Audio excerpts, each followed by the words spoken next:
తన చేతులతో తన ఇల్లు ఊడబెట్టును. యథార్థముగా ప్రవర్తించువాడు యెహోవా యందు భయభక్తులు గలవాడు. కుటిల చిత్తుడు ఆయనను తిరస్కరించువాడు. మూఢుల నోట నిత్యము వంటి గర్వం ఉన్నది.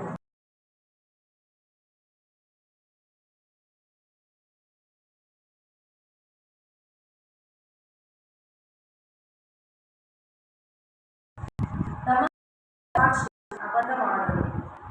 కూట సాక్షికి అబద్ధములు ప్రియములు. అపహాసకుడు జ్ఞానము వెతుకుట వ్యర్థము. తెలివిగల వానికి జ్ఞానము సులభము. బుద్ధిహీనుని ఎదుట నుండి వెళ్ళిపోము. జ్ఞానవచనములు వారి ఎందు కనబడవు కదా. తమ ప్రవర్తనను కనిపెట్టి ఉండుట వివేకుల జ్ఞానములకు లక్షణము. మోసకృత్యములై బుద్ధిహీనులు కనపరచు మూఢత. మూఢులు చేయి అపహాస్యం చేయరు. యథార్థవంతులు ఒకరి ఎందు ఒకరు దయ చూపురు. ఎవరి దుఃఖము వారి హృదయములకి తెలియదు. ఒకరి సంతోషములో అన్యుడు పాలివాడు కానేడు. భక్తిహీనుల ఇల్లు నిర్మూలమగును. యథార్థవంతుల గుడారము వర్ధిల్లును. ఒకని ఎదుట సరి అయినదిగా కనబడు మార్గము కలదు. అయితే తుదకు అది మరణమునకు త్రోవ తీయును. ఒకడు నవ్వుచుండినను హృదయమున దుఃఖముండవచ్చును. సంతోషము తుదకు వ్యసనమగును. భక్తి విడిచిన వారి మార్గములు వానికి వికసమగును. మంచివాని స్వభావము వానికి సంతోషమిచ్చును. జ్ఞానము లేనివాడు ప్రతి మాట నవ్వును. వివేకి అయిన వాడు తన నడతలను బాగుగా కనిపెట్టును. జ్ఞానము గలవాడు భయపడి కీడు నుండి తొలుగును. బుద్ధిహీనుడు విర్రవీగి నిర్భయముగా తిరుగును. త్వరగా కోపపడివాడు మూఢత్వము చూపును. దుర్యోచనలు గలవాడు ద్వేషింపబడును. జ్ఞానము లేని వారికి మూఢత్వమే శ్వాసన. వివేకులు జ్ఞానమును కిరీటముగా ధరించుకొందురు. చెడ్డవాడు మంచివారి ఎదుగను. భక్తిహీనులు నీతిమంతుల తలుపునొద్దను వండుతుంది. దరిద్రుడు తన పొరుగు వారికి అసహ్యుడు. ఐశ్వర్యవంతుని ప్రేమించేవారు అనేకులు. తన పొరుగు వారిని తిరస్కరించేవాడు పాపము చేయువాడు. బీదలను కటాక్షించేవాడు ధన్యుడు. కీడు కల్పించేవారు తప్పిపోవుదురు. మేలు కల్పించేవారు కృపాసత్యములను నొందుదురు. ఏ కష్టము చేసినను లాభమే కలుగును. వంటి మాటలు లేమిడికి కారణము. జ్ఞానుల ఐశ్వర్యము వారికి భూషణము. బుద్ధిహీనుల మూఢత్వము మూఢత్వమే. నిజము పలుకు సాక్షి మనుషులను రక్షించును. అబద్ధములాడువాడు వట్టి మోసగాడు. యెహోవా యందు భయభక్తులు కలిగి ఉండుట బహు ధైర్యము పుట్టించును. అట్టి వారికి పిల్లలు ఆశ్రయస్థానము కలదు. యెహోవా యందు భయభక్తులు కలిగి ఉండుట జీవపు ఊట. అది మరణ పాశనములలో నుండి విడిపించును. జన సమృద్ధి కలుగుట చేత రాజులకు ఘనత వచ్చును. జనక్షయము రాజులకు నాశకరము. దీర్ఘశాంతము గలవాడు మహావివేకి. ముంగోపి మూఢత్వమును బహుమానముగా పొందుతుంది. సాత్వికమైన మనస్సు శరీరములకు జీవము. మస్తరము ఎముకలకు. దరిద్రుని బాధించువాడు వాని సృష్టికర్తను నిందించువాడు. వీరను కనికరించువాడు ఆయనను.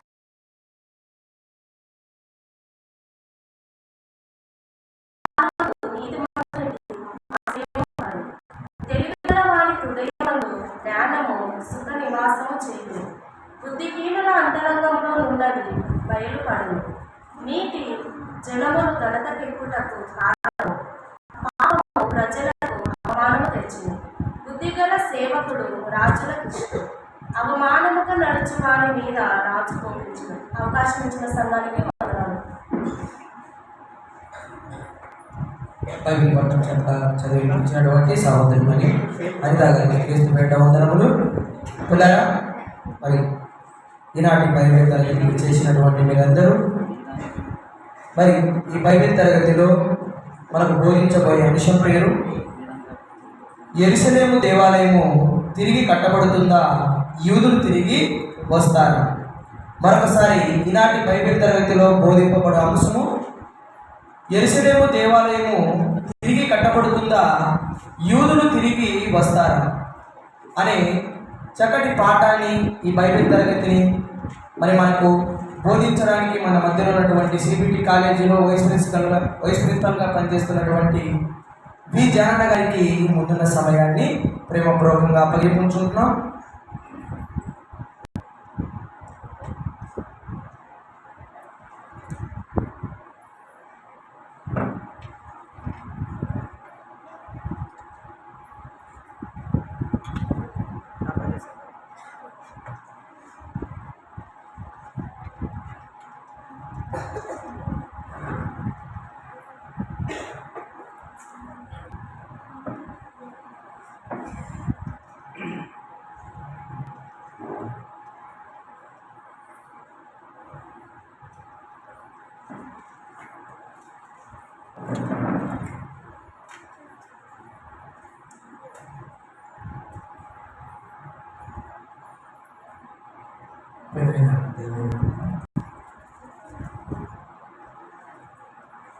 మన కళ్ళ తండ్రి దేవునికి ఈ అవకాశం కల్పించిన దైవశివులైనటువంటి అయ్యో హారయానికి మరి ఎంతో మరి శ్రీరామూర్తికి ప్రతిదూరం మరి వెళ్ళి మహాజ్ఞానం నేర్చుకోవడం పరుపరులో మన ఇంటికి వచ్చి తిరిగి మన దేవుని సన్నిధి చేరుకున్న మీ అందరికీ క్రీస్తు నామములో శుభాభివందనాలు తెలియజేసుకుంటున్నాను.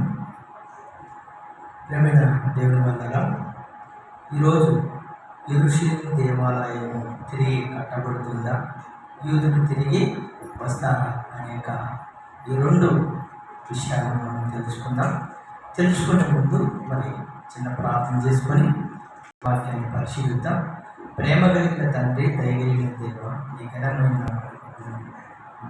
తండ్రి మమ్మల్ని అందరినీ సజీవులకు ఉంచి మీ ఉన్నతమైన మాటలను పరిశీలించడానికి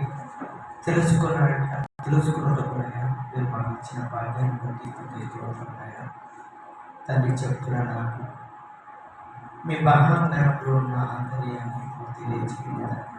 అలాగే వింటున్న మీ పిల్లలకునైనా వినగల మంచి మనసును అనుగ్రహించి మీ పిల్లలు ఆలోచించుకొని ఆచరించే పిల్లలను చూపుకొని యేసుక్రీస్తు నామములో ఈ ప్రార్థనలు వేడుకుంటున్నాము తండ్రి. ఆమేన్. ఎంబీబీఎస్ సెకండ్ ఇయర్లో మరి ఈ పాట 18వ పాట, లేదంటే అమర్చింటే కన్నా ఏదో ఒక నెంబర్ మీద ఈ పాట ఉంటుంది. ప్రేమైన దేవుని వారరా, యెరూషలేము దేవాలయము తిరిగి కట్టబడుతుందా, యూదులు తిరిగి వస్తారా? ఈ రెండు విషయాలు. మరి యెరూషలేము పాత నిబంధన గ్రంథంలో మనము చదువుతున్నప్పుడు, ఆలోచిస్తున్నప్పుడు యెరూషలేము మరి చాలా గొప్పది, చాలా ఘనమైనది. ఇప్పటికి కూడా దాని ప్రజలందరూ ఘనంగానే ఎంచుతూ ఉంటారు. యెరూషలేము వెళ్ళి యొర్దాను నది ఆ ప్రాంతాలకు వెళ్ళి మరి బాప్తీసాలు తీసుకోవడం, ఆ ప్రాంతాలను దర్శించినామంటే పరలోకం చూసినంతగా అతిశయిస్తూ ఉంటారు. కానీ ప్రేమైన దేవుని వల్ల అది పాత నిబంధనలో అది గొప్పగా ఉంది. మరి కొంతకాలానికి వచ్చే సమయానికి ప్రేమైన దేవుని వల్ల దాని పరిస్థితి ఎలా ఉంది అనేది మరి మనము గమనించాలి. మరి అది కట్టేటప్పటికీ మరి దేవుడికి ఇష్టంగా ఉందా, లేదా దేవునికి ఇష్టంగా లేదా, లేకపోతే అది మనుషుల ఇష్టాన్ని బట్టి మరి కట్టుకున్నారా, లేదా మనుషుల ఇష్టంలో ప్రేరేపణ కలిగి మరి దాన్ని కట్టింటే దేవుడు పిల్లలు కట్టున్నారు కదా అని సర్దుకున్నాడా అనే విషయాన్ని మనం ఆలోచిస్తే మొత్తానికి దేవుడు ఇష్టపడే మరి ఆ యొక్క యెరూషలేము దేవాలయము కట్టించుకొని అందులో దేవుడు ఉన్నాడు అనే విషయాన్ని మనము ఆలోచిద్దాం. ప్రేమైన దేవుని వలన మరి ఆ యెరూషలేము దేవాలయము తిరిగి ఇప్పటికీ అది పడిపోయింది. పడిపోయిన ఆ యొక్క యెరూషలేము దేవాలయాన్ని తిరిగి కడతారని మరి మన క్రైస్తవులు అందరూ నమ్ముచూ ఉన్నారు. ఇంకా కొంతమంది మరి బోధకులు యూదులు తిరిగి వచ్చి, చెదిరిపోయిన వారు తిరిగి వచ్చి కడతారని మరి నమ్ముతున్నారు. బోధకులు ఇలా నమ్ముతున్నారు. క్రైస్తవులందరూ యెరూషలేము మరి పాడైపోయిన పట్టణాన్ని, పాడైపోయిన దేవాలయాన్ని తిరిగి మళ్ళా నిర్మిస్తారు అని మరి క్రైస్తవ యొక్క భక్తులు ఎక్కువగా నమ్ముతూ ఉన్నారు. కానీ ప్రేమైన దేవుని వలన దాని పరిస్థితి మరి అపోస్తుల కార్యంలో 7వ అధ్యాయము 47వ వచనం నుంచి 50 వచనాల్లో ఒక మాట దేవుడు చెబుతున్నాడు. అపోస్తుల కార్యంలో 7వ అధ్యాయము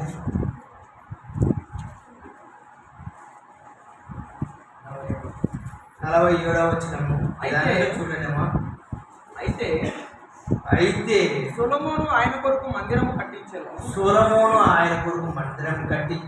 అయినను ఆకాశం నా సింహాసనము, భూమి నా పాదపీఠము. మీరు నా కొరకు ఎలాంటి మందిరము కట్టుదురు? నాకు విశ్రాంతి స్థలం ఏది? ఇవన్నీ నా హస్తకృతములు కావా అని ప్రభువు చెప్పుచున్నాడు. ఇంకేమన్నాడు? అని ప్రవక్త పలికిన ప్రకారము సర్వోన్నతుడు హస్తకృతాలలో నివసింపడు. ప్రవక్త పలికినట్టుగా మరి సర్వోన్నతుడైన దేవుడు మనము కట్టిన హస్తకృతాలలో నివసింపడని తెలియజేస్తున్నాడు. మరి దాన్ని కట్టించిన సల్మాన్ రాజు గారు కూడా ఏమన్నారు? ఆయన మాట కూడా ఒక మాట చూద్దాం. మొదటి రాజుల గ్రంథము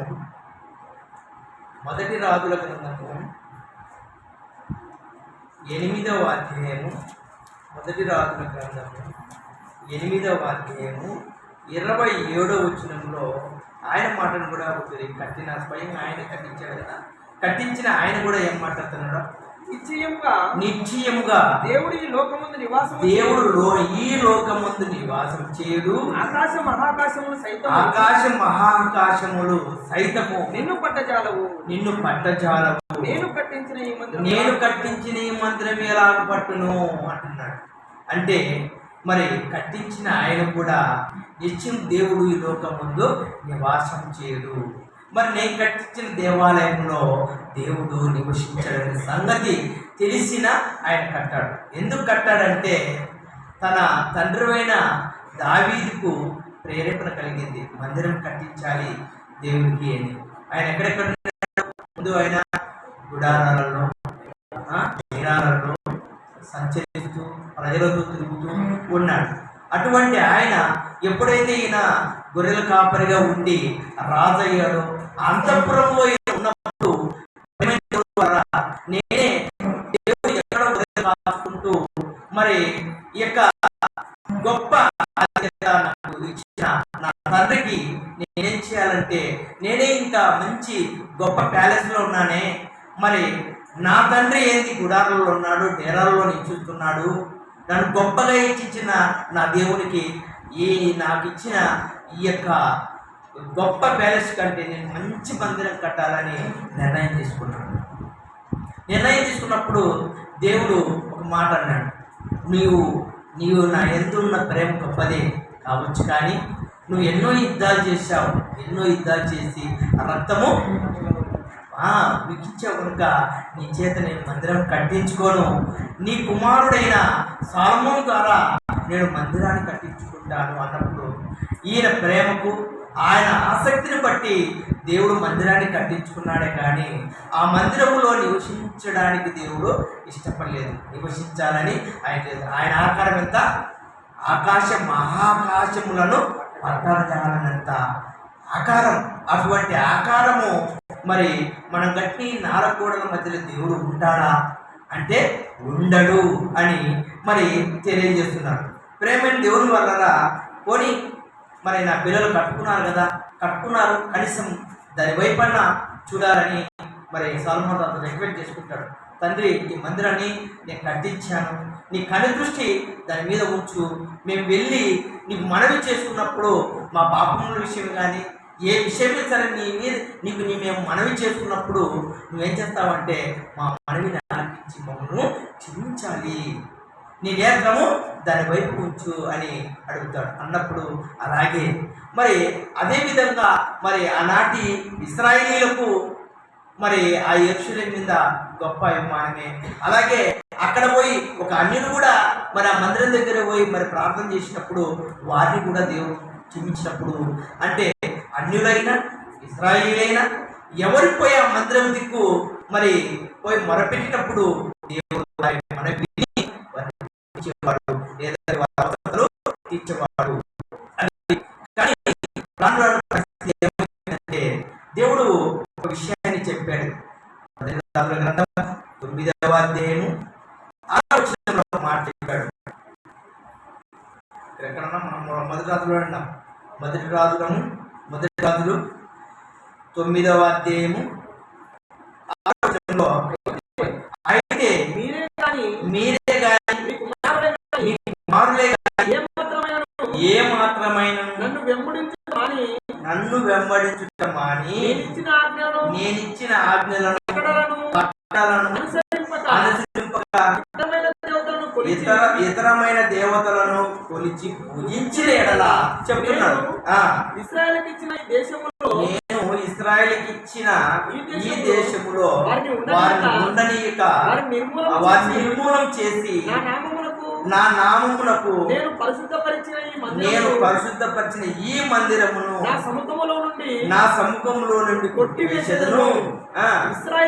ఇశ్రాయేలీయులు సర్వజనములలో చెదిరిపోయి సామెతగాను హేళనగాను చేయబడుదురు. 8వ వచనంలో కూడా మాట్లాడి ఈ మందిర మార్గమున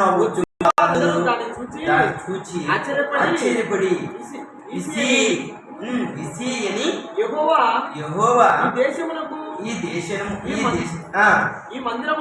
ఈ మందిరమునకును ఎందుకు చేశానని అడుగుగా అలా క్వశ్చన్ వస్తుందంట. ఎందుకు చేశాడు అంటే 6వ వచనంలో ఏమన్నాడు, అయితే మీరే గాని మీ కుమారులే గాని ఏ మాత్రమేను నన్ను వెంబడించుట మాని నేనిచ్చిన ఆజ్ఞలను కట్టడను అనుసరింపక ఇతర దేవతలను కొలిచితే, నేనిచ్చిన ఆజ్ఞలను మీరు పాటించక, ఇప్పుడు మనకి ఇచ్చినట్టుగా మనకి ఏమి ఇచ్చినాడు, ఇహలోక మాలిన్యం మనం అంటకుండా చూసుకోవాలి. అవునా? అలాగే ప్రేమ దేవుని వల్ల వాళ్ళకప్పుడు దేవుడిచ్చిన ధర్మశాస్త్రంలో ఆజ్ఞలను పాటించాలి. ఆజ్ఞగా మరి ఆ యొక్క ఆజ్ఞను పాటించక ఇతర దేవతల వైపు తిరిగితే నేను మిమ్ములను పాడు చేస్తాను, ఆ దేవాలయాన్ని కూడా పాడు చేస్తాను అని దేవుడు చెబుతున్నాడు. దేవుడు వాళ్ళరా అన్నట్టుగానే ఇర్మియా గ్రంథంలో కూడా ఒక మాట ఏం చెప్పాడంటే చూడండి, ఇర్మియా గ్రంథం ఆ గ్రంథంలో మనం ఆలోచించేది ఏంటంటే మనం ఈరోజు మందిరాలు కట్టుకున్నట్టుగానే ఆ రోజు కూడా ఇది ఈ స్థలము యెహోవాదని చెప్తాడు. 7వ అధ్యాయము 4వ వచనంలో ఇర్మియా గ్రంథం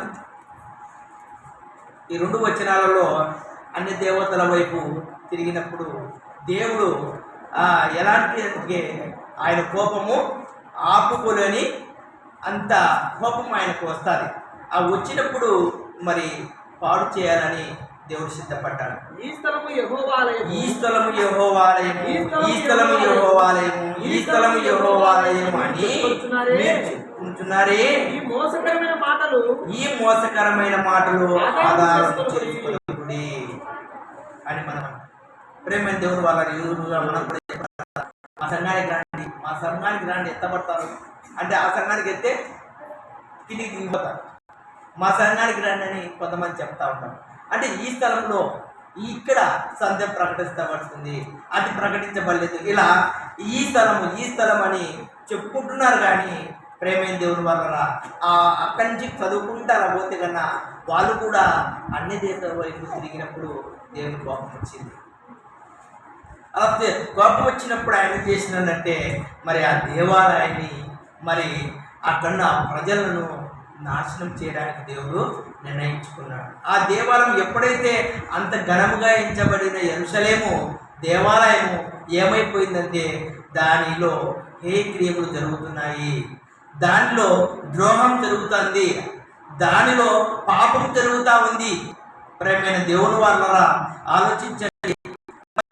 అంత ద్రోహము, దేవునికి హేయముగా పాపం జరుగుతున్న ఆ యొక్క మందిరాన్ని దేవుడు శపిస్తున్నాడు. ఆ మందిరాన్ని పాడు చేయాలని దేవుడు నిర్ణయించుకున్నాడు. ప్రేమైన దేవుని వల్ల ఇంకొక మాట, మలాకి గ్రంథం, మనం ఈ సబ్జెక్ట్ ప్రకారం పోవాలి కాబట్టి నేను వచనాలు చూపిస్తున్నాను. మలాకి గ్రంథము 2వ అధ్యాయము, మలాకి గ్రంథము 2వ అధ్యాయం 11వ వచనం. మలాకి గ్రంథము 2వ అధ్యాయము 11వ వచనం. యూదావారు ద్రోహులైతే, ఇక్కడ బలంగా చెప్తున్నాడు. యూదా వాళ్ళు, నేను ఇప్పుడు చెప్పిన కదా, ద్రోహులు, హేయము, పాపమని. కానీ అది ఉందే కదా బైబిల్లో, మనం కూడా చూడాలి కదా.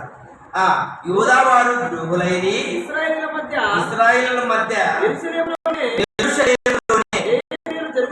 ఏ క్రియలు జరిగించుచున్నవి. యూదా వారు యెహోవాకు ప్రియమైన పరిశుద్ధ స్థలమును అపవిత్రపరిచి అన్య దేవత పిల్లలను పెళ్లి చేసుకుంది. ఇక్కడ ప్రేమైన దేవుని వాళ్ళరా ఏం చేస్తున్నారంటే యెరూషలేములో ఏ క్రియలు చేస్తున్నారు.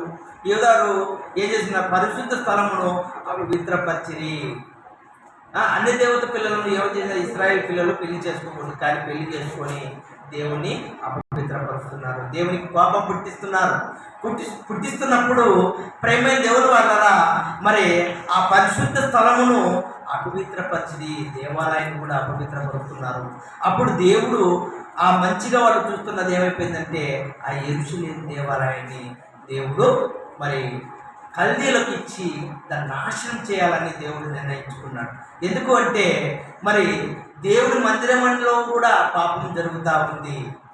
దేవుడి మాట వినకుండా దేవునికి అవిధేయులుగా మారిపోవడం వలన, దేవుడికి ద్రోహం చేయడం వలన దేవుడు మరి ఆపుకోలేనంత కోపంతో ఆయన ఉన్నాడు. ఉండి ఏం చేస్తానంటే కల్దీలను అనే ఒక పంపించి, ఆ కల్దీలు ఎవరంటే నెబుకద్నెజరు. ఆయన ఎప్పుడు వస్తాడంటే మరి సిద్కియా పరిపాలన జరుగుతూ ఉంటుంది. ఇశ్రాయేలులో సిద్కియా పరిపాలన జరిగే ఆ యొక్క పరిపాలించే సమయంలో, అదే 11 సంవత్సరాలు అంటే ఆయనకి పరిపాలించే సమయంలో, ఆ సిద్కియా పరిపాలించే సమయంలో ఆ సిద్కియా కూడా దేవుని మాట వినలేదు. ప్రవక్త చెప్పిన మాట ఇర్మియా చెప్తాడు, ఇర్మియా మాట వినడు, మరి ప్రజల మాట వినడు. వినకపోవడం వలన దేవుడు కోపం వచ్చింది. వచ్చి ఏం చేసినంటే ఐగుప్తులోన బబులోన్లో ఉన్న మరి యొక్క నెబుకద్నెజర్ ఏం చేసినాడు, వీళ్ళ యొక్క దేశం మీదకి ఇలా వచ్చి ఏం చేస్తాడంటే ధ్వంసం చేస్తాడు. ఏం చేస్తాడంటే మరి యెరూషలేమును నాశనం చేస్తాడు, యెరూషలేము పట్టణంలో ప్రజలను నాశనం చేస్తాడు, యవనస్తులను, ఆ పిల్లలను, వృద్ధులను మొత్తం అందరినీ నాశనం చేస్తాడు. ప్రేమైన దేవుడు వాళ్ళ ఆ యొక్క మందిరాన్ని నాశనం చేస్తాడు. మరి ఆ మందిరంలో ఉన్న ఆ ఉపకరణలు అన్నీ, ఎన్నో ఉన్న వస్తువులన్నింటినీ తీసుకొని వాళ్ళ దేశానికి వెళ్ళిపోతాడు. ప్రేమైన దేవుడు వాళ్ళ వెళ్ళిపోయిన తర్వాత మరి ఈ సిద్కియా రాజును కూడా తీసుకుపోయి ఈ సిద్కియాను ఏం చేస్తాడంటే శిక్షిస్తాడు. ఈ సిద్కియా చూస్తుండగానే తన పిల్లలను చంపేస్తాడు. మళ్ళా ఈ సిద్కియా కన్నులు కూడా గూడబెరుకుతాడు. చూడండి ఎంత నష్టం తెచ్చుకున్నాడు ఆయన. దేవుడి మాట వినింటే, దేవుడి మాట వినలేదు, ప్రవక్త మాట లెక్క చేయలేదు. ప్రేమైన దేవుడి వల్ల వినకపోవడం వలన, మరి ఆయన దేవుని ఇష్టానుసారంగా ప్రవర్తించకపోవడం వలన మరి దేవునికి కోపం వచ్చి కల్దీల యొక్క రాజును నెబుకద్నెజరును మరి పంపించి మరి ఆ యెరూషలేము దేవాలయాన్ని ధ్వంసం చేశాడు. ప్రేమైన దేవుడు పట్టణంలో ఉన్న యవనస్తులను, వృద్ధులను అందరిని చంపేశాడు. మిగిలిన వారిని వెంట తీసుకొని పోయారు. ఆ రాజును కూడా తీసుకొని పోయి ఏం చేసినాడు, రాజును శిక్షించి రాజును కళ్ళు కూడా వెతికాడు. తన పిల్లలు చూస్తుండగానే తన పిల్లలను చంపేశాడు. చూడండి ఎంత భయంకరం. మనసు పెట్టే బుద్ధి ఆలోచించండి ప్రేమైన దేవుని వల్ల. మరి ఈ విధంగా జరిగిన తర్వాత మళ్ళీ ఇర్మియా ప్రవక్త ద్వారా 70 సంవత్సరాలు విశ్రాంతిలో ఉంటారు. తర్వాత మళ్ళీ ఏం చేస్తారంటే 70 సంవత్సరాల తర్వాత తిరిగి యెరూషలేము కట్టబడుతుంది అని ప్రవక్త ద్వారా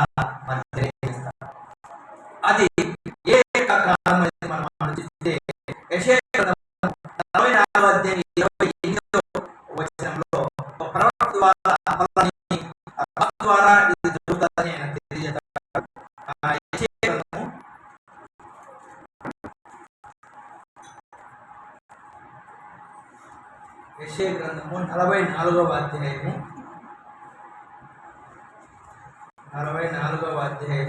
28వ వచనంలో ప్రేమైన దేవుని వాళ్ళ కోరేస్తో నేనే కోరేస్తో కోరేష్తో నా మంద కాపరి నా నా చిత్తమంతయు నెరవేర్చువాడని చెప్పువాడను నేనే యెరూషలేముతో నీవు కట్టబడదు అనియు దేవాలయమునకు వేయబడవనియు నేను చెప్పుచున్నాను. అంటే ఈ కోరేష్తో మందిరం కట్టడం ప్రారంభమైంది. ఆ రోజు మరి ప్రవక్త ఏం చెప్పినాడు? 70 సంవత్సరాలు మీరు బబులోను చెరకు పోయిన తర్వాత 70 సంవత్సరాల తర్వాత కోరేషు ద్వారా మీరు ఏం చేస్తారంటే మందిరాన్ని తిరిగి కడతారు అని చెప్పాడు. ప్రేమైన దేవుని వల్లరా అదే విషయాన్ని మరి ఈ యెషయా ప్రవక్త ఈయన కూడా చెప్తున్నారు. ఎవరి ద్వారా మరి మందిరము పునర్నిర్మాణం జరుగుతుంది అంటే కోరేషు ద్వారా జరుగుతుంది అని తెలియజేశాడు. కాబట్టి ప్రేమైన దేవుని వల్లరా ఇందులో మరి రెండో దినవృత్తాంత గ్రంథము 36వ అధ్యాయము 22వ వచనంలో చూస్తే ఇప్పుడు ఈ యొక్క యెషయా గ్రంథం 44:28వ వచనంలో చెప్పిన ఈ కోరేషు ద్వారా మరి ఇక్కడ ఇర్మియా గారు చెప్తున్నట్టు కూడా ఒక మాట మళ్ళా గమనిద్దాం.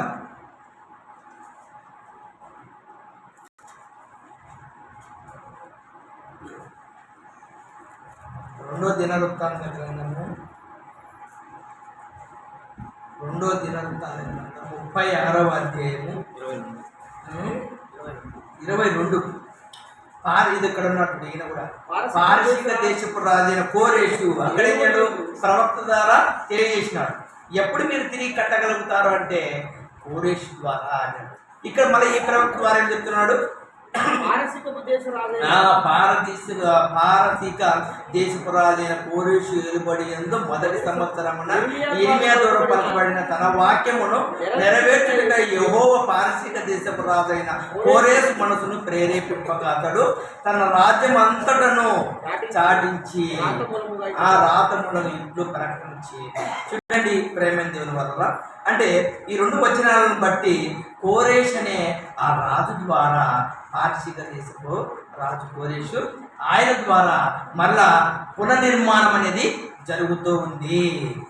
ప్రేమైన దేవుని వల్ల 70 ఏళ్ళ తర్వాత మరి పునర్నిర్మాణం అనేది జరుగుతుంది.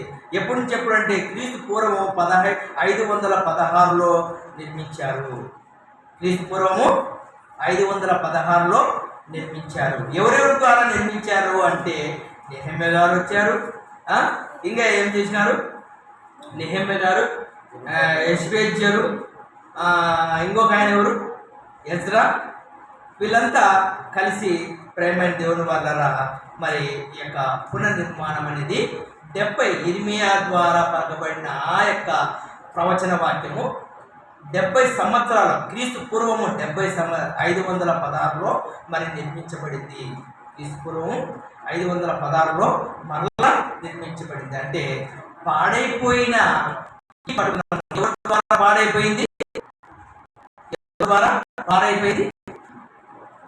కల్దీయుడైన నెబుకద్నెజరు రాజు ద్వారా దేవుని ప్రేరేపణించి ఆ యొక్క యెరూషలేము పట్టణాన్ని, యెరూషలేము దేవాలయాన్ని పాడు చేసిన 70 సంవత్సరాల తర్వాత ప్రవక్త మాట్లాడాడు. 70 సంవత్సరాల తర్వాత మరలా మీకు విడుదల కలుగుతుంది. మరలా మీరు ఎవరి ద్వారా కట్టుకుంటారంటే కోరేషు అనే రాజు ద్వారా మీరు మందిరాన్ని తిరిగి కడతారు అని చెప్పినాడు. అప్పుడు ప్రేమైన దేవుని వల్లరా ఆ కట్టిన వాళ్ళు ఎజ్రా, నెహెమ్యా, మరి యెషయా, మరి నెహెమ్యా వీళ్ళంతా కలిసి మరి 516లో నిర్మించారు. ఇది మరి ఎన్ని సంవత్సరాలు కట్టినారు? ఇది యెరూషలేము దేవాలయాన్ని యూదులు చెప్తున్న సాక్ష్యాధారాలను బట్టి ఎన్ని సంవత్సరాలు కట్టినారు?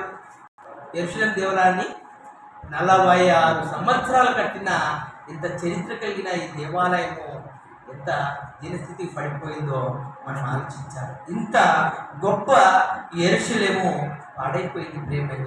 తిరిగి కట్టుటకు మరలా భక్తులు పూనుకొని ఆ భక్తుల ద్వారా మరలా దాన్ని కట్టించారు. కట్టించిన మరల కొంతకాలానికే క్రీస్తు, అది పూర్వం, క్రీస్తు శకం 70 ఏళ్ళకే మళ్ళా నాశనమైపోయింది. ఇది అసలు నాశనమైపోయింది.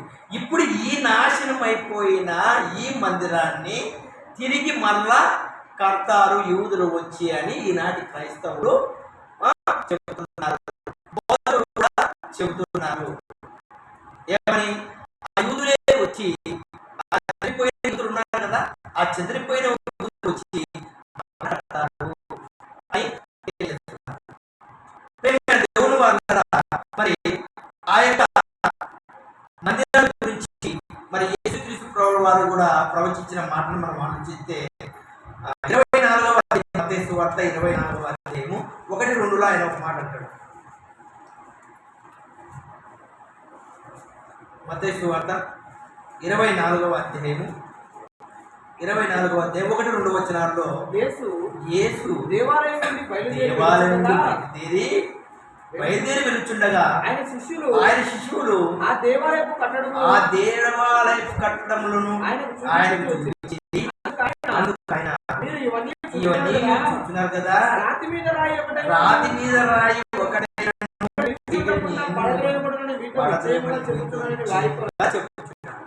అంటే రాతి మీద రాయి నిలబడు, ఈ మందిర దేవాలయము ఇంక నిలబడదు, ఇది పాడైపోయింది, దీన్ని కట్టలేరు తిరిగి అని మరి యేసుక్రీస్తు ప్రభువుల వారు తెలియజేస్తున్నారు. నిలబడదు, కట్టరు అని దేవుడు తెలియజేస్తున్నాడు. మరి ఎందుకు అంటే యేసుక్రీస్తు కాలానికి కూడా జనులు ఎలా ఉన్నారంటే అవిధేయులుగానే బ్రతుకుతున్నారు, దేవునికి హేయులుగానే ఉన్నారు, అన్ని దేవతల వైపు తిరిగి ఉన్నారు. ప్రేమ దేవుని వాళ్ళరా, ఇవన్నీ చూసిన దేవుడు ఆ మందిరము మీద మరి దేవునికి ఇష్టం లేదు, ఆ మందిరాన్ని నాశనం చేయాలని దేవుడు నిర్ణయించుకున్నాడు. ఇంకొక మాట కూడా తెస్సలోనికి రాసిన మొదటి పత్రిక 2వ అధ్యాయం 15-16 వచనాల్లో చూడండి. ఇక్కడ చెప్తున్నాడు కొన్ని. తెస్సలోనికి రాసిన మొదటి పత్రిక 2వ అధ్యాయము 15-16 వచనాలను మనం గమనించినట్లయితే ఇక్కడ యేసుక్రీస్తు ప్రభువుని కలుపుకొని ఇక్కడ ఆ యూదులు తమ పాపములను ఎల్లప్పుడూ సంపూర్తి చేయటకు ప్రభువైన యేసును ప్రవక్తలను చంపి మమ్మల్ని హింసించి అన్ని జనులు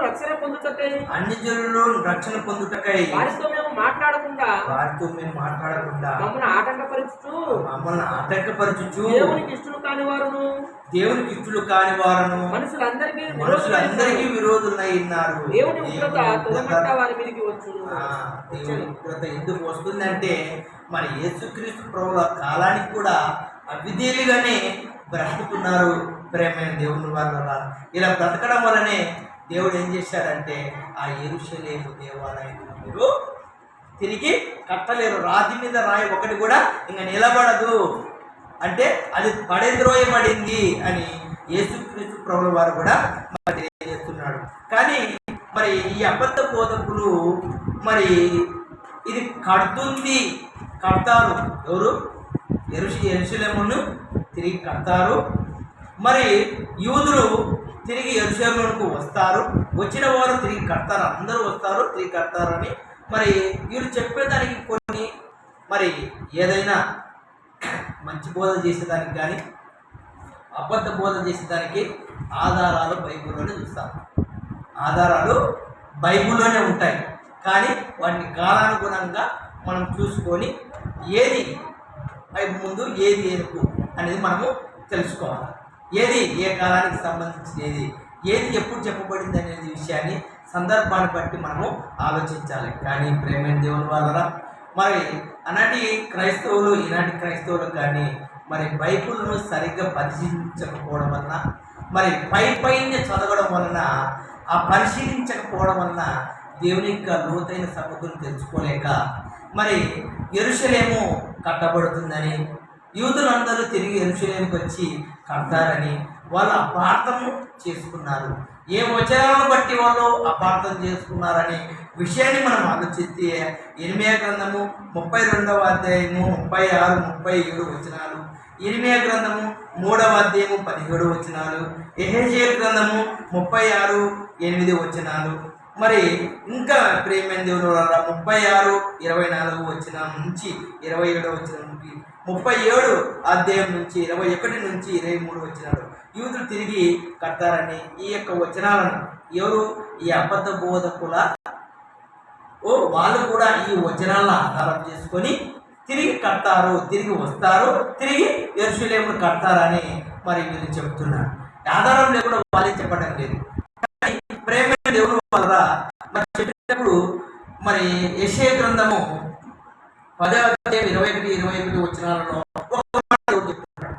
మరి చెదిరిపోయిన వారందరూ తిరిగి వచ్చి కడతారంటే మరి దేవుడు మనకు మాట చూపిస్తున్నాడు. వీళ్ళు చెప్పే మాటలకు ఒక మాట దేవుడు యెషయా గ్రంథంలో చూపిస్తున్నాడు. యెషయా గ్రంథం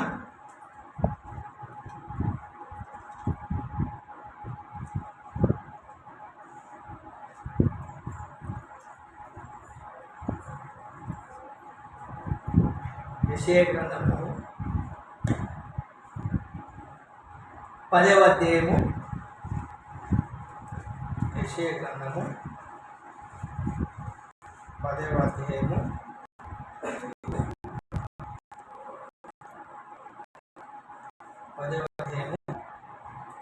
21 వచ్చిన నేను ఎందుకు ఆపినంటే మీరు తీసే ముందే వినియోగిస్తాను. శేషము తిరుగును, ఇక్కడ చెప్పు, శేషం తిరుగును, యాకోబు శేషము బలవంతుడకు దేవుని వైపు తిరుగును. నీ జనులైన ఇశ్రాయేలు సముద్రపు ఇసుకవలే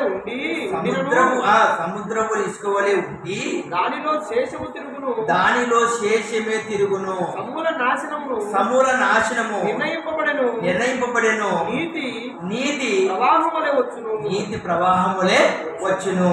ఇక్కడ ఈ మాటలలో వాళ్ళు చెప్తే ఎన్ని వచ్చి తిరిగి కడతారని ఈ వచనాలన్నీ చూపించిన తర్వాత దేవుడు చెప్తున్న మాట ఏంటంటే శేషమే అన్నాడు. ఇప్పుడు బాహారం చేస్తూ ఉంటాం. బాహారం చేసినప్పుడు ఇక్కడ గురించి కూలీలు ఒక వారం పనికి పోయినారు.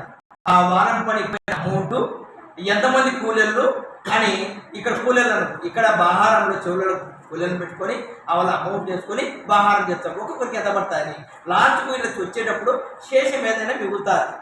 ఎంత మిగులుతుంది అంటే అంత మిగలదు. ఎంత అంటే కొంచెం శేషం అంటే కొంచెం అంటే 7, 8 లాస్ట్కు ఇంకా తీసుకుంటా పాయింట్ పెంచుకుంటా పోయినా కూడా శేషం 1, 2, 3, 4 అనేది వస్తుంది. దాన్ని కొద్దిగా అంటారు, కొద్దిగా వస్తుంది.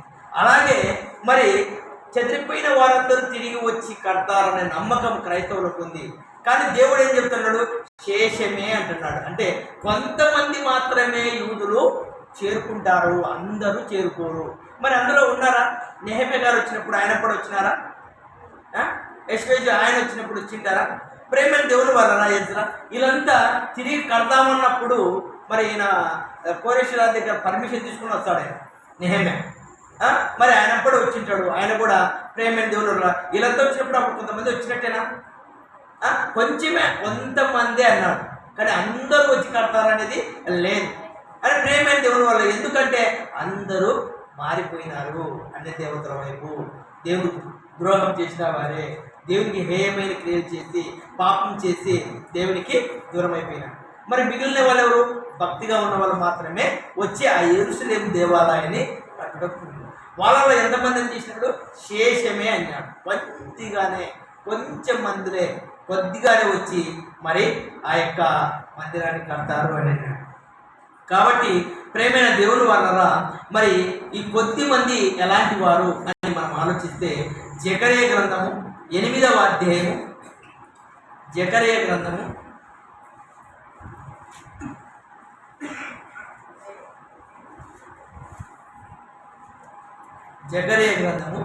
8వ అధ్యాయము 1వ వచనం నుండి 8 వచనాల వరకు ఉంది.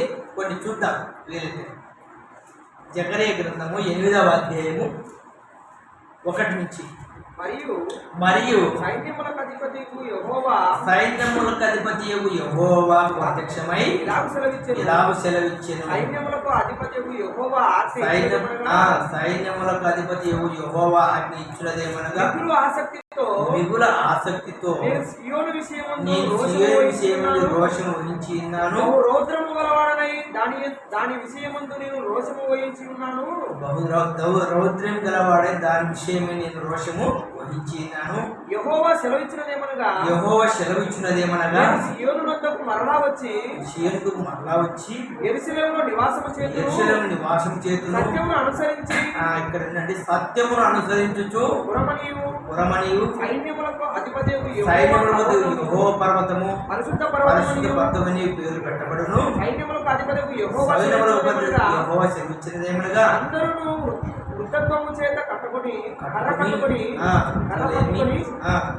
వృద్ధులేమి విధురాలేమి ఇంకను యెరూషలేము వీధులలో కూర్చుదురు. ఆ పట్టణము వీధులు ఆటలాడు మగపిల్లలతో ఆడపిల్లలతోనూ నిండి ఉన్నది.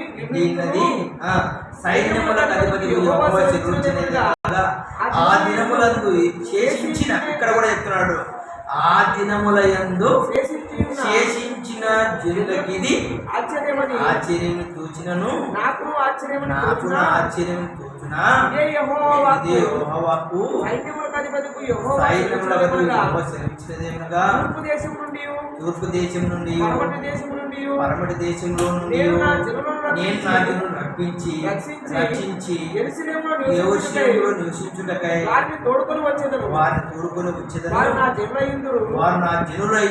నేను వారికి దేవుడినయ్యుందును. ఇది నీతి సత్యమును బట్టి జరుగుతుంది. ఇది ఏ దాన్ని బట్టి జరుగుతుందంటే, ఈ శేషము ఏ దాన్ని బట్టి జరుగుతుందంటే నీతి సత్యమును బట్టి జరుగును అన్నాడు. నీతి సత్యం. నీతి అంటే ఏంటి? సత్యం అంటే ఏంటి? చెప్పండి పిల్లరా. నీతి అంటే ఏంటి? సత్యం అంటే ఏంటి? నీతి అంటే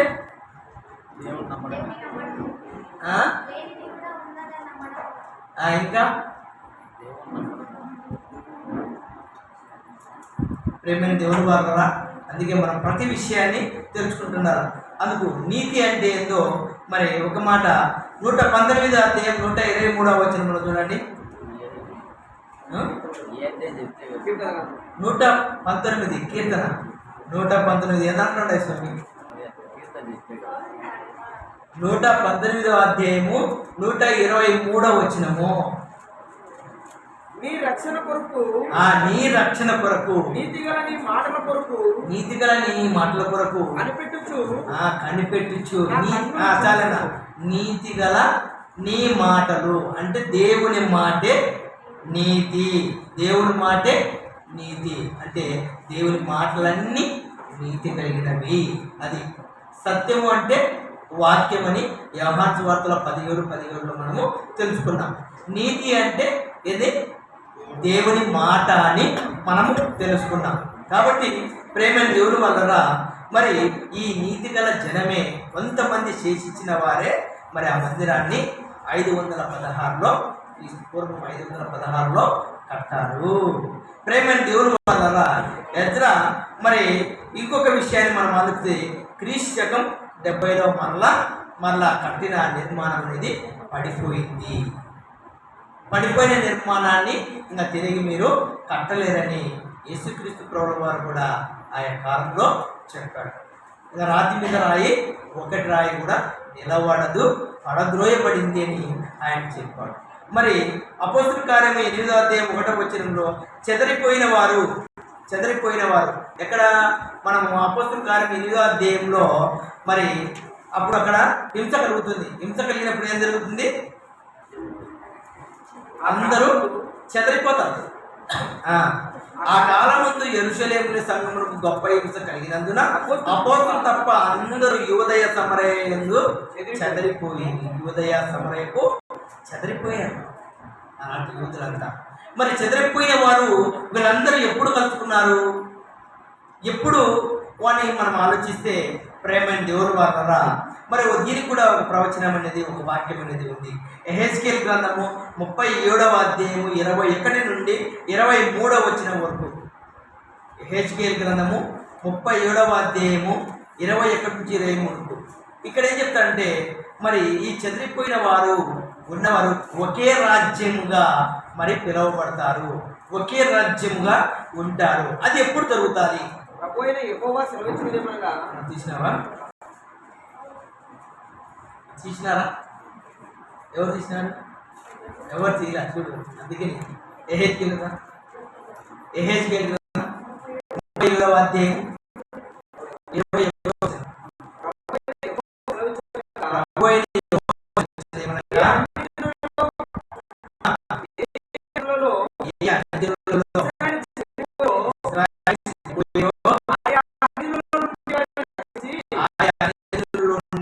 వారిని రక్షించి వారిని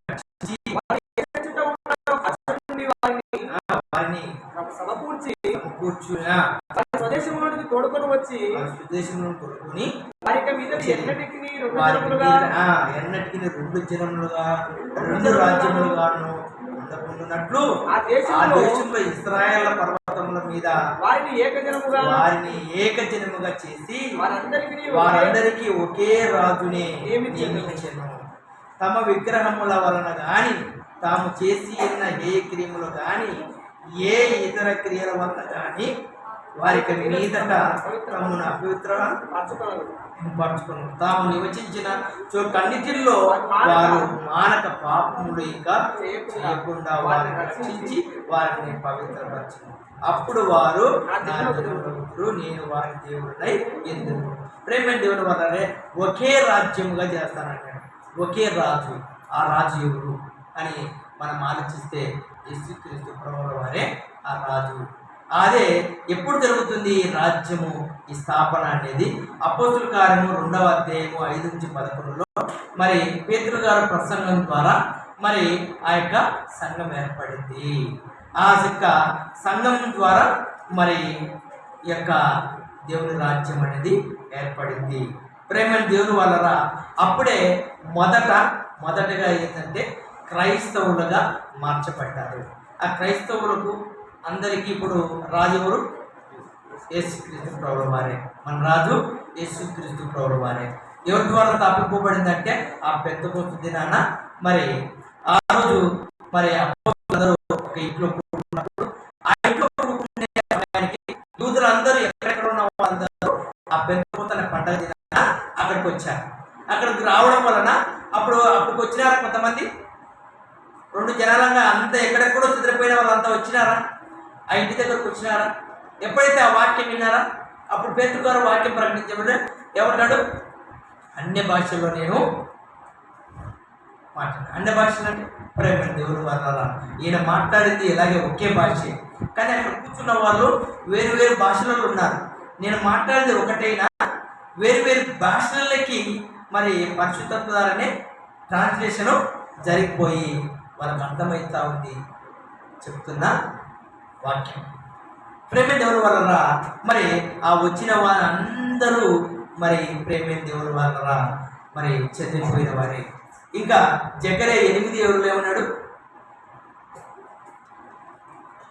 అదే ఇప్పుడు చెప్పిన నీతి సత్యం వలన వాక్యం వలన చెదిరిపోయిన వారు అంటే నీతి సత్యం వలన వచ్చిన వారే అని చెప్తున్నాడు. ఇంకా మిగతా మనం ఆలోచిస్తే ఈ యొక్క యెరూషలేము దేవాలయము విషయాన్ని మనం ఆలోచిస్తే మరి యేసుక్రీస్తు ప్రభువు వారు ఏమంటున్నాడు? మరలా ఇప్పుడు అక్కడ ఏం చెప్పినాడు? మత్తయి సువార్తలో చెప్పిన మాట ప్రకారం ఎన్నో మరి రాతి మీద రాయి కట్టబడకుండా మరి అది నిలబడకుండా అది పడదోయబడుతుంది యెరూషలేము చెప్పాడు. ఎన్నోసార్లు మరి తన రెక్కల కింద దాచాలని మరి వాళ్ళు వల్లకపోయినారు అని మరి యూదుల గురించి తేల్చి చెప్పడం జరుగుతుంది. అంటే యేసు ఆ యెరూషలేము గురించి కూడా దేవాలయం గురించి కూడా ఎన్నోసార్లు ఏడ్చాడు. ఆయన ఏడ్చి బాధపడిన మరి యేసుక్రీస్తు ప్రభువుల వారే బాధపడి మరి ఏడ్చినప్పుడు అలాంటి మందిరాన్ని, అంటే అది శపింపబడిన మందిరాన్ని తిరిగి కట్టాలని మరి దేవుడు చెబుతాడా? తిరిగి కట్టాలని దేవుడు చెబుతారా? మరి చెదిరిపోయిన వారందరూ వచ్చి కడతారా అని మనం ఆలోచించాలి. దేవుడు కట్టరు. ఎందుకు కట్టరంటే యేసుక్రీస్తు ప్రభువు వారు చెప్తున్నారు. ఆయన ఏం చెప్తున్నాడంటే, మీరు ఎన్నోసార్లు మరి తండ్రి దేవుడు తన రెక్కల కింద దాచుకోవాలని మరి ప్రయత్నం చేసినప్పుడు ఆనాటి యూదులు రాలక మరి ఆ యెరూషలేము దేవాలయం చూసి యేసుక్రీస్తు ప్రభువు వారు బాధపడి ఏడ్చారు. అలాంటి మందిరాన్ని తిరిగి కట్టమని దేవుడు మరలా చెబుతారు. మరి క్రైస్తవులకు మరి తెలియక ఆ యొక్క వచనాలను ఆధారం చేసుకొని వస్తారు. యూదులంతా, చెదిరిపోయిన యూదులంతా వస్తారు. వచ్చిన వారు మందిరాన్ని తిరిగి కడతారని చెబుతున్నారు. కానీ ప్రేమ దేవుని వలన అపార్థం వల్ల ఈరోజు కూడా చాలామందికి మరి వాక్య విషయము తెలియకపోవడం వల్లనే అపార్థాలు అనేది జరుగుతున్నాయి. కానీ ఒక మాట మనం ఆలోచిస్తే, నూతన యెరూషలేము క్రొత్త నిబంధనలో రాయబడింది. నూతన యెరూషలేము కట్టబడుతుంది అంటే వాళ్ళు పాత నిబంధనలో ఉన్న యెరూషలేము రాతి మీద రాయి నిలబడదు, పడద్రోయబడింది, దాన్ని కట్టరు అని దేవుడు తెలియజేశాడు. ఇక్కడ ఏది కడతానని దేవుడు చెప్తున్నాడంటే నూతన యెరూషలేము కడతాడు. ఆ నూతన యెరూషలేము ఏంటి అంటే గలతీలో చెప్పినాడు 4:26 ఎపిసి 2:19, ప్రకటన గ్రంథం 29, ప్రకటన గ్రంథం 21:22 నూతన యెరూషలేము అన్నాడు. పాత యెరూషలేము కాదు, ఇది నూతన యెరూషలేము. ఈ నూతన యెరూషలేము చెదిరిపోయిన యూదులు చేసిన వారి గురించి, అందరి గురించి మరి ఇది తెలియజేస్తున్నారు. దీనికి కూడా ప్రవచన వాక్యం అనేది ఉంది. ఇర్మియా గ్రంథం 33:6-13 వచనాల వరకు ఇది ఉంటుంది. ప్రేమైన దేవుని వలన మరి ఇంకా మీకా గ్రంథంలో కూడా 4వ అధ్యాయము 1-2 వచనాలను బట్టి ఉంటుంది. మరి ఇది మరి ఈ ప్రవచనాలను బట్టి ప్రేమైన దేవుని వలన మరి కట్టబడుతుంది అని మనము ఆలోచిస్తే ఇది కట్టబడదు అని మరొక వచనం బలమైనది. అక్కడ ఏమంటాడంటే సియోను పర్వతం అంటాడు. ఇంకొకటి వచ్చేసి సియోను పర్వతము యెరూషలేము. చూడండి మీకా గ్రంథం 4వ అధ్యాయం 1-2 వచనంలో ఆయన చెప్పిన మాట చూద్దాం.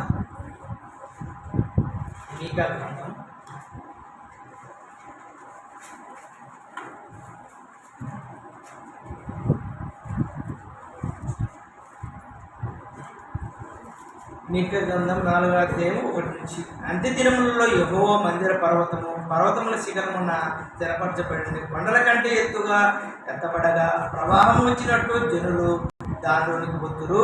కాబట్టి ఆ కాలమున అన్యజనులు అనేకులు వచ్చి సియోను నుండి ధర్మశాస్త్రమును, యెరూషలేము నుండి యెహోవాకును, సియోను నుండి ధర్మశాస్త్రమును, యెరూషలేము నుండి యెహోవాకును బయలువెళ్ళును. యాకోబు దేవుని మందిరమునకు, యెహోవా పర్వతమునకు మనము వెలుదము రండిని ఆయన తన మార్గముల విషయమై మనకు బోధించును. ఇది అంటే ఇక్కడ 2 విషయాలు చెప్తున్నాడు. సియోను పర్వతం.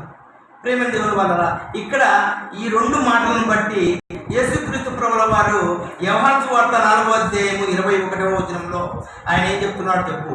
వీళ్ళు వస్తారు, అక్కడ ఉంటారు, ఇది తెలియజెప్తానని చెప్పినప్పుడు ప్రేమైన దేవుని వలన మరి యోహాను సువార్త 4వ అధ్యాయం 21వ వచనంలో ఒక సమరయ స్త్రీతో మాట్లాడుతున్నాడు. ఇక్కడ అప్పుడు ఆయన ఏమంటారంటే, అయ్యా మేము ఈ పర్వతం మీద మేము తండ్రిని ఆరాధించినప్పుడు ఆయన అంటున్నాడు యేసుక్రీస్తు, అమ్మ ఒక కాలం వస్తున్నది, పై చూద్దాం నేను అది కూడా 20వ వచనం చూద్దాం. మా పితరులు, అదే సియోను పర్వతం, మా పితరులు ఈ పర్వతమందును ఆరాధించి గాని ఆరాధింపవలసిన స్థలం యెరూషలేములో ఉన్నదని మీరు చెప్పుదురని ఆయనతో అనగా యేసు ఆమెతో ఇట్లా నేను 2 తప్పేమా నువ్వు చెప్తానని 2 తప్పే, ఇప్పుడు ఆరాధించవలసింది ఏదో నేను తెలియజెప్తా ఇనుమ్మా అని ఆ సమరయ స్త్రీతో యేసుక్రీస్తు ప్రభువు ప్రభువు వారు తెలియజెప్తున్నాడు. అమ్మ ఒక కాలం ఒక కాలం వచ్చుచున్నది, ఆ కాలమందు ఈ పర్వతం మీద నేను యెరూషలేములోనైనను మీరు తండ్రిని ఆరాధింపరు, నా మాట నమ్ము.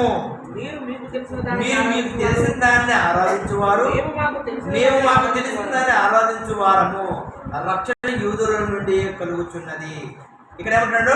అమ్మ ఒక కాలం వచ్చుతున్నది, ఆ కాలం ఈ పర్వతం మీద నన్ను యెరూషలేములో మీ తండ్రిని ఆరాధింపరు. అలా మీ కాలం ఏమంటున్నాడు? ఆరాధించుదురు అని అక్కడ చెప్తున్నాడు. అంటే ఇక్కడ ఆరాధించడని యేసుక్రీస్తు ప్రభువు వారే స్వయంగా చెప్పారు. మరొక ప్రవచన వాక్యము కూడా చెప్పాడు. ప్రేమైన దేవుని వల్ల ఇవన్నీ బట్టి మనం ఆలోచిస్తే ఏది నూతన యెరూషలేము, ఏది ఆ నూతన యెరూషలేములో సంఘము, ఆ సంఘానికి ఎవరు రాదు అని మనం ఆలోచించినట్లయితే మరి ఇంకొక విషయాన్ని మనం ఆలోచిస్తే జకర్యా గ్రంథము 6వ అధ్యాయం 12-13 వచనాలను మనం ఆలోచిస్తే ఇక్కడ మొదలవుతుంది. జకర్యా గ్రంథము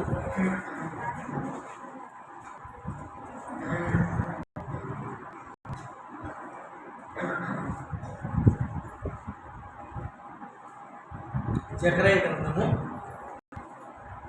6వ అధ్యాయము 12 నుంచి 12-13 వచనాలు ఉంటుంది. అతనితో ఇట్లనము సైన్యములకు అధిపతియగు యెహోవా సెలవిచ్చినదేమనగా చిగురు అను ఒకడు కలడు. ఇదే ముఖ్యం. చిగురు అను ఒకడు కలడు, అతడు తన స్థలములో నుండి చిగుర్చును, యెహోవా ఆలయము కట్టును. అది ఇది ఈ చిగురు ఎవరు అనేది మనం తెలుసుకోవాలి. ఈ నూతన యెరూషలేమునకు ఈ చిగురు ఎవరు? చిగురు ఎవరు? తన స్థలంలో నుండి చిగుర్చును, అతడు యెహోవా ఆలయమును కట్టును. యెహోవా ఆలయమును కడతాడు. మరి ఆ చిగురు ఎవరు అని మనం ఆలోచిస్తే మరలా ప్రకటన గ్రంథం 22వ అధ్యాయం 16వ వచనానికి మనం వెళ్ళిపోతే, ప్రకటన గ్రంథము 22వ అధ్యాయము చివరి అధ్యాయమే 22వ అధ్యాయము 16వ వచనం. సంఘముల కోసము ఈ సంగతులను గురించి మీకు సాక్షించుటకు యేసు అను నేను నా దూతను పంపి విన్నాను. నేను దావీదు వేరు చిగురును, సంతానమును ప్రకాశమానమే వేకువచ్చుకుని ఉన్నాను అంటున్నాడు. అంటే ఆ యొక్క మరి జకర్యా యొక్క ప్రవక్త ద్వారా తెలియజేసిన చిగురు ఎవరు అని మనం ఆలోచిస్తే యేసుక్రీస్తు ప్రభుల వారే. ఈయనే ఈ యొక్క నూతన యెరూషలేమునకు రాజు. ఈయనే నూతన యెరూషలేము యొక్క కొత్త నూతన యెరూషలేమునకు రాజుగా మనం చెప్పుకోవచ్చు. ప్రేమైన దేవుని వల్ల మరి ఈ సంగతుల గురించి మీకు సాక్ష్యం ఇచ్చుటకు యేసును నేను నా దూతను పంపినాను, నేను దావీదు చిగురును సంతానమును. అంటే దావీదు నుంచి ఈయన వచ్చాడు యేసుక్రీస్తు ప్రభువు వారు. ప్రేమైన దేవుని వల్ల ఇంకా ఈయన మరి ఎలాంటి సంఘము కట్టాడని మనం ఆలోచిస్తే తిమోతి రాసిన మొదటి పత్రిక 3వ అధ్యాయం 15వ వచనం. తిమోతికి రాసిన మొదటి పత్రిక 3వ అధ్యాయము 15వ వచనంలో మనం ఆలోచిస్తే అయినను నేను ఆలస్యం చేసిన యెడల దేవుని మందిరములో అనగా జీవముగల దేవుని సంఘములో జనులు ఎలా ప్రవర్తింపవలెనో అది నీకు తెలియవలెనని ఈ సంగతులు నీకు రాయిచున్నాను. ఆ సంఘము సత్యమునకు ఆధారమునై ఉన్నది. అంటే దేవుని మందిరము అన్న జీవం గల దేవుని సంఘం అన్న రెండు ఒకటే. ఇది నూతన యెరూషలేము.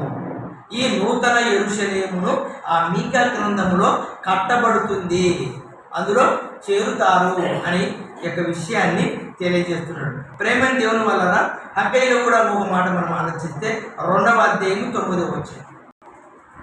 హగ్గయి గ్రంథం 2వ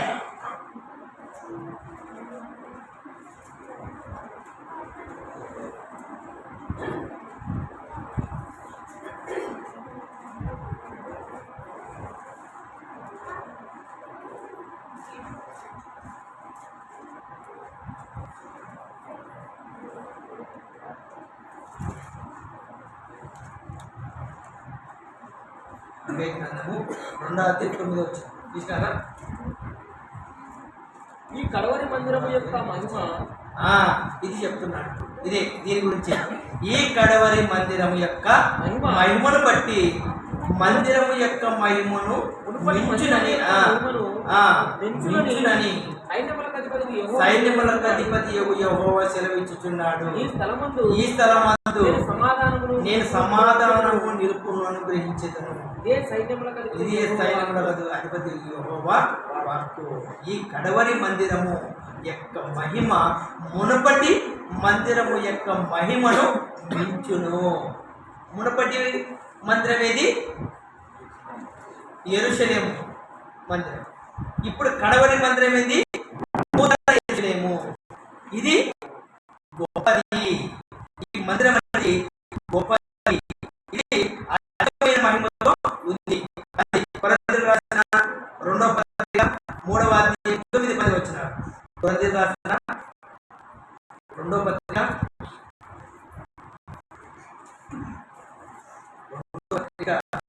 3వ అధ్యాయము 9-10 వచనాలు మనం ఆలోచిస్తే, శిక్షా విధికి కారణమైన పరిచర్యయే మహిమ కలిగినదైతే నీతికి కారణమైన పరిచర్య ఎంతో అధికమైన మహిమ కలుగదు. అత్యధికమైన మహిమ దీని కుండుట వలన ఇంతకు మునుపు మహిమ కలిదిగా చేయబడినది. ఈ విషయంలో మహిమ లేనిది ఆయను. అంటే ముందు చెప్పిన ఆ యొక్క యెరూషలేము మహిమ కలిదైనప్పుడు ఇది వచ్చిన తర్వాత ఇది గొప్పదైపోయింది, ఇది మహిమ కలిదిగా మారిపోయింది అని దేవుడు తెలియజేస్తున్నాడు. మరి ఇంకొక మాట, ఎఫెసీయులకు రాసిన పత్రిక 5వ అధ్యాయము 27వ వచనం కూడా మనం ఆలోచిస్తే, ఎఫెసీయులకు రాసిన పత్రిక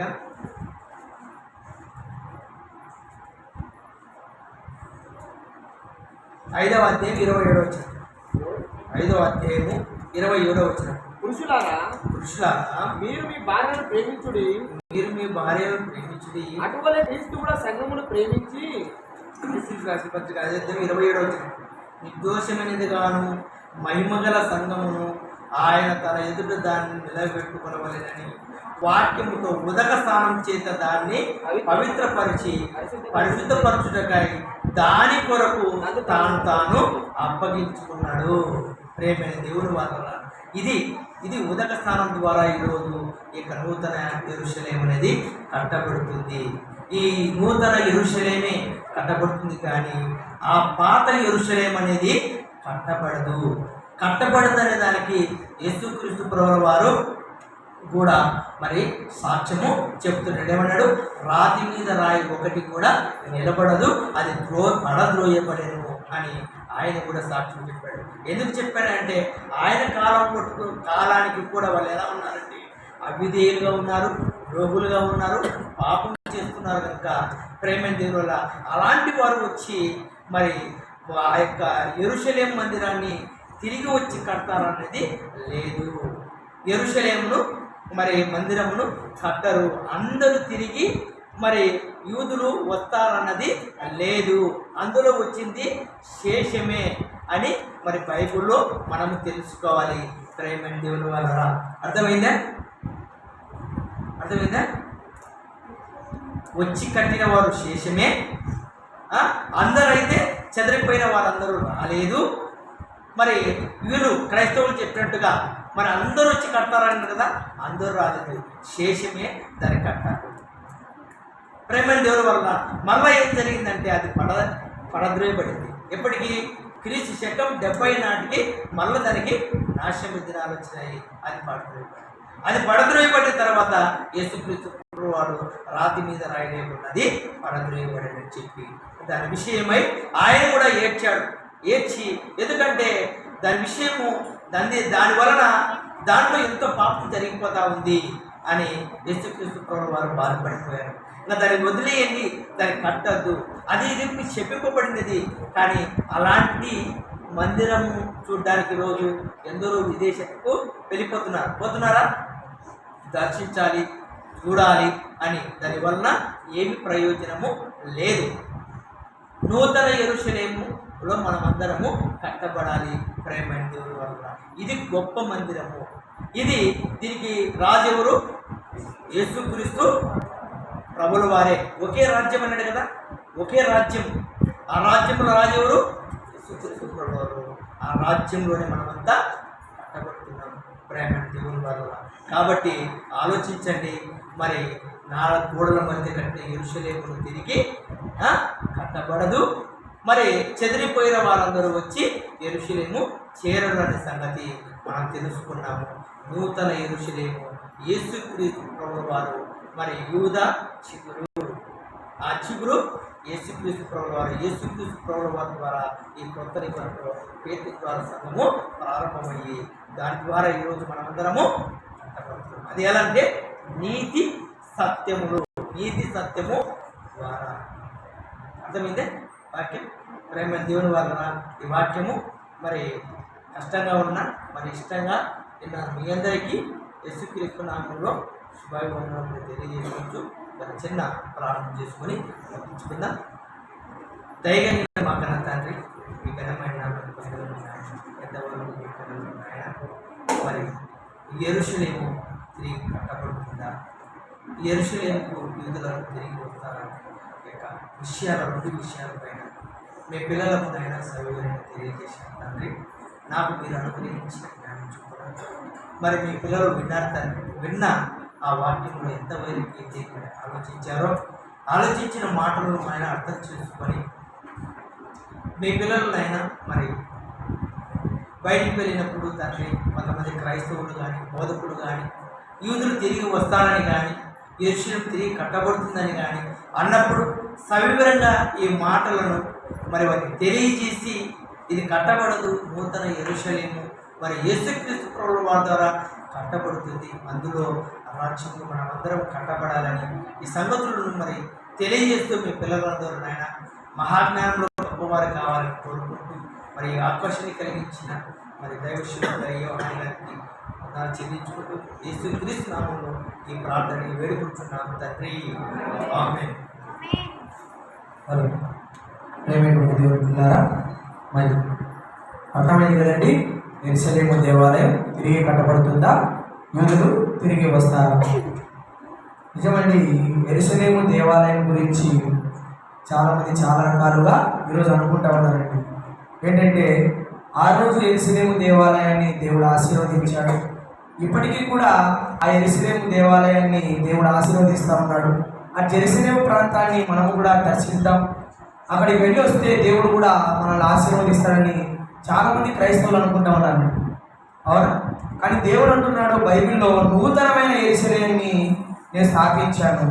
అదేంటండి? సంఘమే, అవునా? ఈ నూతనమైన యెరూషలేము అనే ఈ సంఘాన్ని దేవుడు స్థాపించాలనే విషయాన్ని చాలామంది గుర్తించలేకున్నారు. మరి అలాంటి సంగతులను మరి జయశాల గారి ద్వారా మనకు పుస్తకంలో బైబిల్ పాఠాలుగా ఎరుగుటల్లో తీసుకున్నారు. ఈ పాఠాలన్నింటినీ మనం వస్తున్నాం, మరి వింటున్నాం. ఈ పాఠాలన్నింటినీ మనం నేర్చుకోవాలండి. నేర్చుకోకపోతే మనము కూడా తెలుసుకున్న దాన్ని ఇతరులకు చెప్పలేము. మరి తెలియని వారికి తెలియజెప్పే బాధ్యత మనదే కదండి, అవునా?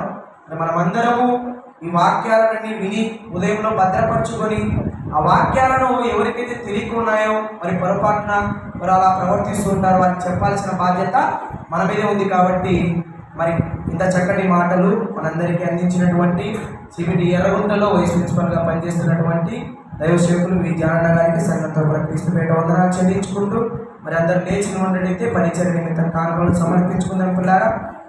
మరి కానుకలు సమర్పించుతుండగా మరి శీలమైత్రి వారు వచ్చి చక్కటి పాట పాడవలసిందిగా ప్రేమపూర్వకంగా కోరుకుంటున్నాం.